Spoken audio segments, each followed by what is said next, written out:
Hey everyone, welcome to another episode. In today's video, I'm going to be focusing on how to place rhinestones. So for those of you that are new to my channel, I have a love-hate relationship with rhinestones. Sorry, someone was at the door and Blue she does what she does. Anyhow, I'm not good at placing rhinestones. A lot of times I find myself furious and disappointed with my finished designs, but while I personally feel I have a lot to learn, I truly and honestly admire those who can, without a second thought, place rhinestones. I also envy them because well-placed rhinestones are stunning and they're truly a sight to see. I actually find that people who are in tune with rhinestones, the ones that have no problems with placing them, they're my heroes and they are truly rhinestone gods. So I got these cool new black rhinestones and I think they'll be great to practice with. And just so you know, the polish that I use is from Beetles. Beetles is my favorite brand, and the color that I use is called Kim Kardashian. Super cute color, absolutely love it.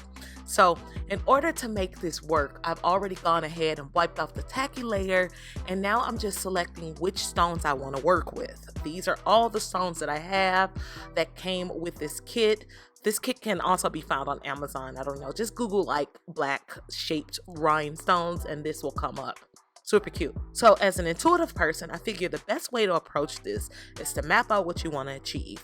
With the nail shape and size in mind, that's going to be the determining factor for which stones that I'm able to use. I've already placed all of the shaped stones against the nail to determine what can even fit, and that journey has brought me to my selection.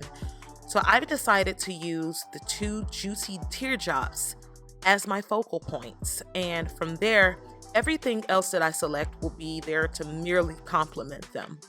Also, keeping in mind the area that I have to work with, the rest of the stones will most likely have to be the small round stones that are no bigger than, I think, SS5.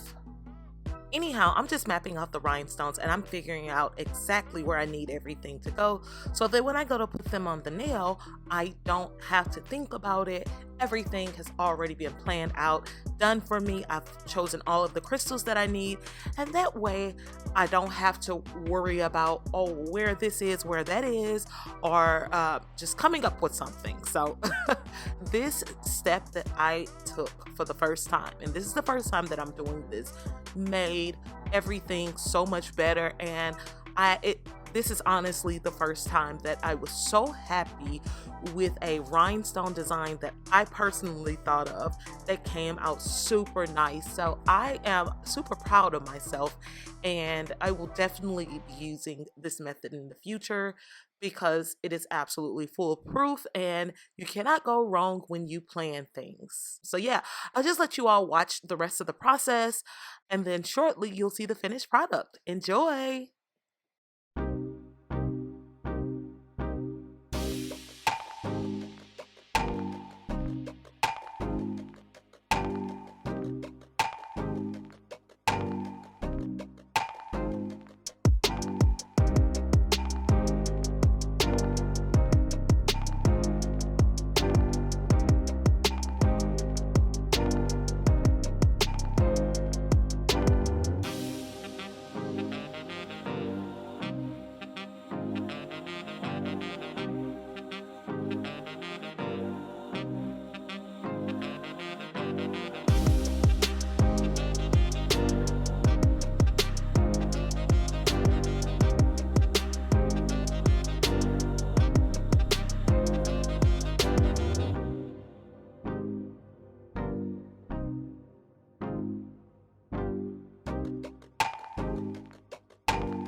So I really hope you enjoyed this video. If you found that it helped you out, don't forget to leave me a like and let me know that I did the damn thing. Also, let me know if you have trouble with rhinestones and what has helped you fix this problem. If rhinestones are not your problem, then tell me your biggest problem when it comes to nails. I'd love to hear it. Thank you all again for joining me. I'll see you all in the next video. Bye.